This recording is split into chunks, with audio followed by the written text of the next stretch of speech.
Welcome to global channel. Jayanthi Amminisetti. పురాణాల ప్రకారం పాల సముద్రంలో శ్రీ మహావిష్ణువు శయనించే శేషశల్పమే ఆదిశేషుడు. సర్పాలకు ఆదిత్యుడు. అందువల్ల శేషుడు విశ్వంలోనే మొదటి పాముగా పరిగణించబడ్డాడు. ఈ సర్పానికి అనంత శేషుడని పేరు కూడా ఉంది. ఆదిశేషుడు 1000 పడగలు కలిగి ఉంటాడు. అదే పడగలపైన గ్రహాలతో మహాసమస్త భూమండలం బరువును మోస్తుంటాడు.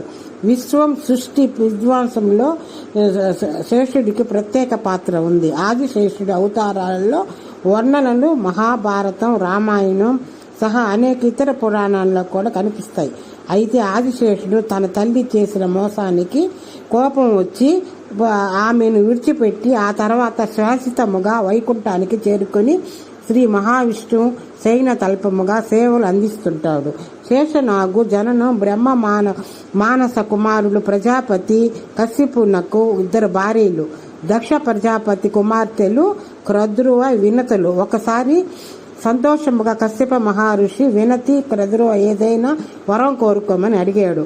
ఆ తర్వాత క్రద్రుడు తనంత ప్రకాశవంతముగా 1000 పాములకు జన్మనిచ్చే వరము కోరుకోగా వినతి కేవలం 2 బలవంతులైన పుత్రులకు జన్మనిచ్చే వరాన్ని కోరింది. ఆ వరం పొందిన తర్వాత కద్రుడు 100 పాములకు జన్మనిచ్చింది. కద్రువ పాములలో శేషనాగు మొదట జన్మించాడు. వినతకు 2 పక్షులు జన్మించారు. తన తల్లి సోదరులను విడిచిపెట్టి శేషనాగుడు కద్రువ వినతి దక్ష ప్రజాపతి కుమార్తెలైనప్పటికీ కద్రువకి వినతి అంటే అసూయ.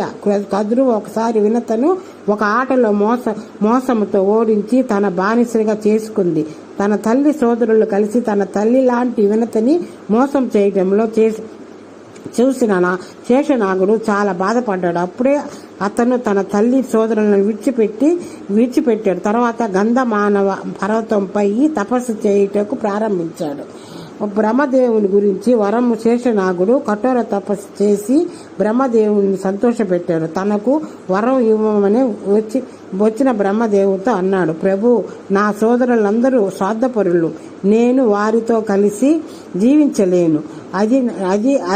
అదికు ఇష్టం లేదని నాకు ఇష్టం లేదని చెప్పాడు. శేషనాగుడు ఆ నిస్వార్థ భక్తికి సంతోషించిన బ్రహ్మదేవుడు, నీ మనసు ఎప్పుడు విష్ణు నామం నుంచి ఎప్పటికీ వైదొలగదు వరం ఇచ్చాడు. అలాగే నిరంతరం కదిలే భూమిని నీ పడగల పైన ధరించి అదృష్టము దక్కుతుందని వరం ఇచ్చాడు. అప్పటి నుంచి శేషనాగుడు భూమిని తన పడగల పైన మోస్తూ ఉంటాడని చెప్తారు.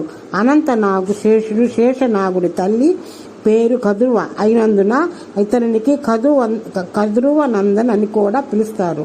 అనంతనాగు, ఆదిశేషుడు, కశ్యప మొదలైన పేర్లతో కూడా పిలుస్తుంటారు. ఇతర మత గ్రంథాలలో అనేక ఇతర పాముల వివరణ కనిపిస్తుంది. వాసుకి, తక్షకుడు, కర్కోటకుడు, ధనంజయుడు వంటి పాముల ప్రస్తావన ఉంది. వీరంతా ఆదిశేషుడు తమ్ముళ్ళు. శేషనాగుడు శ్రీ విష్ణువుతో పాటు అనేక అవతారాలు ధరించాడు. మహాభారత గ్రంథాల ప్రకారము శేషనాగు తీర్థాయుగముల లక్ష్మునిగా అవతరించాడు. ద్వాపరయుగముల బలరాముడుగా అవతరించాడు. అందుకొని ఆయన అంత ప్రసిద్ధికి ఎక్కాడు.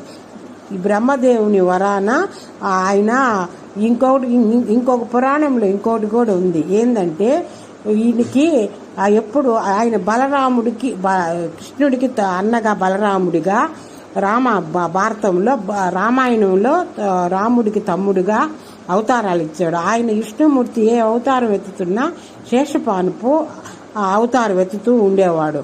దీనికి కొత్తగా చూసేవాళ్ళైతే లైక్ చేయండి, షేర్ చేయండి, సబ్స్క్రైబర్ చేయండి. ఈ ఛానల్ని సబ్స్క్రైబర్ చేసుకోండి కొత్తగా చూసేవాళ్ళైతే.